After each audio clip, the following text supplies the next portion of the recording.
ክቡራትና ክቡራን ህዳሴን ካለ አንድ ብር እርዳታ ካለ አንድ ብር ብድር ያሳካ መንግስትና ህዝብ ፕሮጀክት አይሰራም ሊባልማ አይችልም። ግፍ ነው።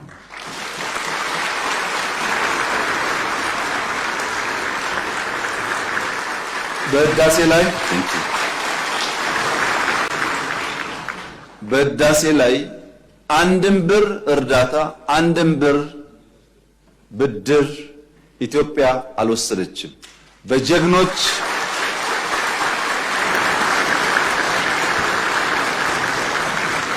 ኢትዮጵያውያን ቁርጠኛ አቋም በሀገር ውስጥም በሀገር ውጭ ያሉም ኢትዮጵያውያን በቁርጠኝነት ጨክነው በጋራ ቆመው ስለሰሩ የተከወነ ፕሮጀክት ነው።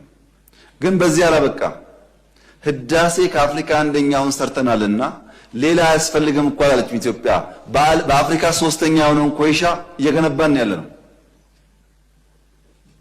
የንፋሱን ሳልጨምር በርካታ ፕሮጀክቶች ይሰራሉ።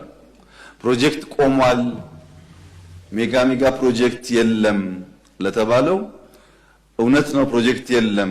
ግን ከአፍሪካ አንደኛው ኤርፖርት ኢትዮጵያ ውስጥ ተጀምሯል።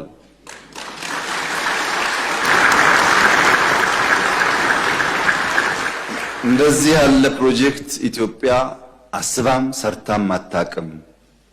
እውነት ነው ፕሮጀክት ቀንሷል፣ ግን የማዳበሪያ ፋብሪካ ኢትዮጵያ ውስጥ ተጀምሯል።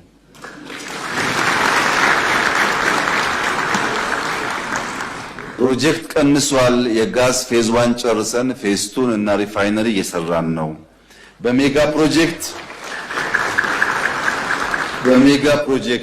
በፕሮጀክት ክትትል በፕሮጀክት አፈጻጸም በፕሮጀክት አመራር እንኳን ኢትዮጵያ ውስጥ ድፍን አፍሪካ ገና ከኢትዮጵያ ይማራል።